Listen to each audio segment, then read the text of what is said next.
ओम नमः शिवाय। हर हर महादेव। जय शु शंभो। दोस्तों, आप सभी का आपके अपने चैनल में बहुत स्वागत और आपका बहुत आभार है।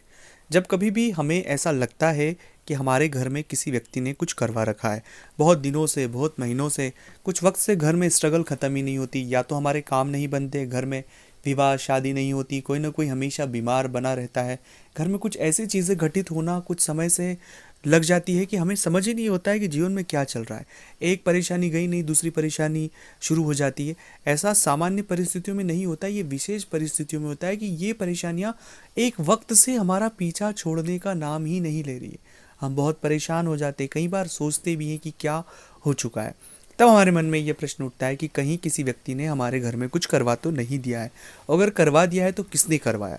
तो आज इस वीडियो में हम जानेंगे कि ये पूरी जो तरीका है, पूरी जो बातें हैं कि कोई व्यक्ति अगर किसी व्यक्ति के घर में कुछ करवा देता है, ये जो बातें हमारे दिमाग में शुरू हो जाती है वो कहाँ से शुरू होती है, उनका क्या उपाय है, क्या रोल है और उनसे कैसे निपटना है, ये पूरी बात इस वीडियो में समझेंगे। अगर आप वर्तमान किसी भी परेशानी से गुजर रहे हैं तो ये जानना आपके लिए बहुत महत्वपूर्ण है, क्योंकि इन बातों को समझने से आप अपनी खुद की मदद भी कर पाएंगे और चीज़ों को रास्ता भी निकल जाएगा।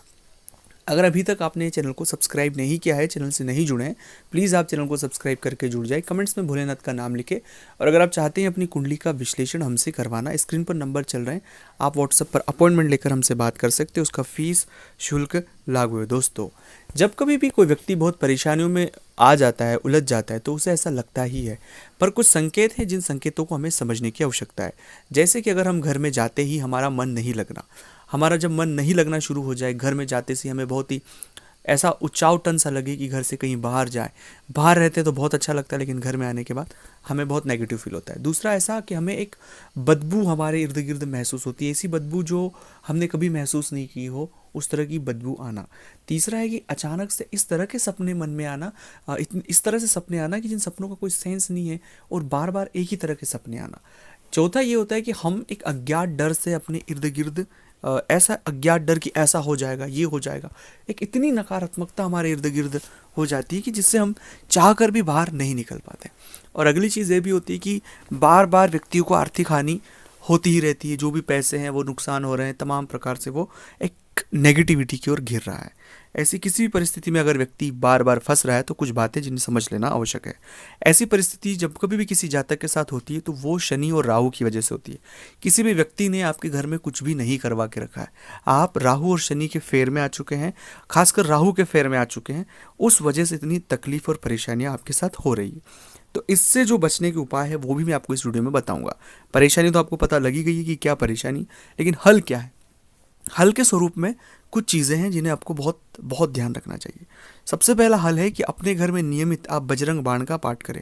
जब आप बजरंग बाण का पाठ करेंगे तो राहु और शनि से संबंधित जितने सारी नेगेटिविटी आपके जीवन में हो रही है इस तरह की, उनसे आप धीरे धीरे बहुत कम समय में बाहर आ जाएंगे। तो बजरंग बाण नियमित पाठ आपको करना है। दूसरा है कि सूर्य के सामने खड़े होकर हनुमान चालीसा का पाठ आपको करना है। ऐसा प्रयोग करने से सूर्य मजबूत भी होता है और इसका प्रयोग करने से जितने सारे ग्रहों के नकारात्मक प्रभाव, इन प्रभावों को बहुत कम समय में हम कम कर सकते हैं। और तीसरा और महत्वपूर्ण बात है कि शनिवार या मंगलवार के दिन जो भी अपने घर के आसपास हनुमान जी का मंदिर हो, वहाँ बैठकर सुंदरकांड का पाठ करें। सुंदरकांड का पाठ करने से बहुत सारी परेशानियों से आपको छुटकारा मिलता है। चौथा प्रयोग करना है गुरु मंत्र का जप। अगर नहीं है गुरु मंत्र तो नमः शिवाय का आप जप कर सकते हैं।